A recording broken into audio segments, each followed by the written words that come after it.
El capítulo más reciente de The Last of Us hizo un cambio que podemos decir que fue uno de los mejores.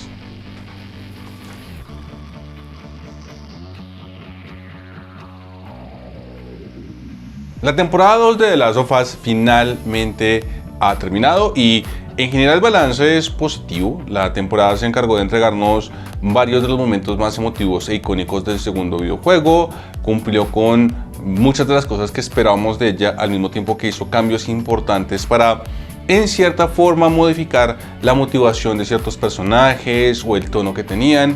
Pero tenemos que decir que de todos los cambios hay uno en particular que creemos que es el mejor que pudieron haber hecho y que sin duda le ayudó a la serie a eliminar una de las cosas más polémicas que tuvo el videojuego. Algo de contexto.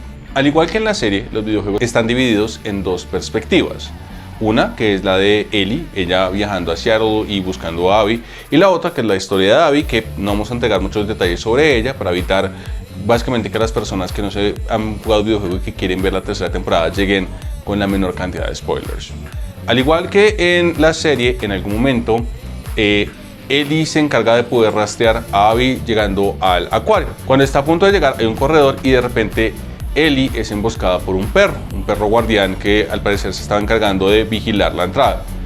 En esta escena es obligatorio que el jugador se encargue básicamente de asesinar a este perro para poder continuar con la historia. No hay alguna alternativa para evadir esta escena.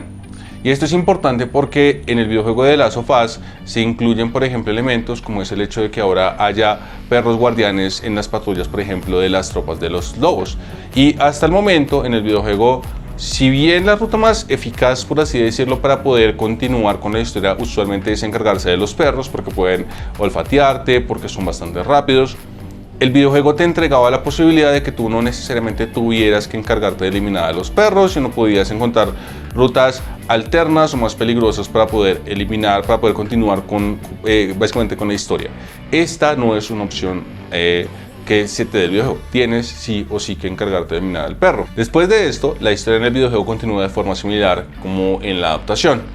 Ellie se encuentra con Owen y Nora. Ellos intentan lidiar con ella, pero ella termina disparándoles.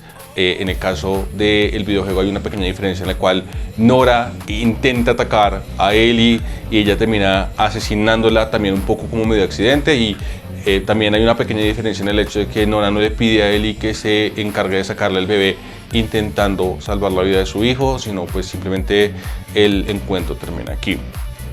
Pero la muerte del perro es importante porque luego pasamos a la perspectiva de Abby. Y en la perspectiva de Abby nos damos cuenta de que el perro que matamos no era simplemente un perro guardián, sino era literalmente la mascota del grupo. Era básicamente el equivalente a un compañero más de ellos. E incluso tenemos ciertas interacciones y secuencias en las cuales nos piden a nosotros cuidarlo, acariciarlo, protegerlo. Y para muchos esto fue básicamente la gota que rebasó el vaso. No solamente el videojuego te obligó a tener que encargarte de liquidar a un animal, que es algo que ya para muchos es un límite que no es muy bueno, sino que además de eso, el juego luego te obliga a tener que compartir tiempo con esta mascota, a interactuar con él, a conocerlo bien, lo que generaba este sentimiento de culpa a través de un momento en el cual el jugador ni siquiera tenía opción. Ya de por sí era bastante incómodo el hecho de que hay secuencias en las cuales uno literalmente interactuaba con otras de las mascotas que eran opcionales de matar. Y en el caso del videojuego, esto era todavía más molesto por el hecho de que antes del lanzamiento varias veces el creador había sido muy consciente y había básicamente asegurado que el juego no iba a obligarte a ti a tener que eliminar animales o mascotas, precisamente por la noción de que era bastante tramposo el hecho de que el título aposta te hiciera eliminar personajes para luego crearte este sentimiento de culpa. Fue uno de los puntos más criticados de la historia y fue uno de los elementos que hizo que para muchos todo este segundo paso a la vista de Abby no fuera tan placentero de ver. No solamente porque para muchos el personaje de Abby ya generaba ciertos problemas, sino además por el hecho de que además de esto te obligaban a generar culpa a través de opciones que no eran literalmente alternas en la historia. Tú no tenías opción de poder no matar a este animal. Decimos todo esto no para el contexto de nos parece muy interesante y muy acertado el hecho de que la adaptación de The Last of Us no haya optado por incluir esta escena dentro de la adaptación que vimos en el capítulo más reciente. Esto es importante por dos razones. Primero, por el hecho de que contar con estas escenas sin duda hubiera generado una reacción muchísimo más fuerte. Sabemos muy bien por la historia que la idea de lastimar cualquier tipo de animal en televisión o a través de este tipo de productos suele generar reacciones bastante fuertes en el público. Podemos pensar en lo que ocurrió, por ejemplo, con Game of Thrones, cuando comenzamos a tener estas escenas en las cuales se eliminaban a los lobos de los protagonistas. Incluso a pesar de que estos animales no tenían como esta intención de generar culpa, el tono particular de estas escenas generó bastante reacción positiva. Imagínense contar con esto en un show como The Last of Us. Pero más importante, es importante que The Last of Us haya aprendido la lección de que la forma en la cual ustedes pueden generar esta percepción de ningún lado es realmente bueno del todo o es malo del todo, no es obligando a las personas a pasar por elementos que tienen la intención únicamente de generar culpa y generar impacto sin entender que realmente esta no es la mejor forma de conectar con un personaje.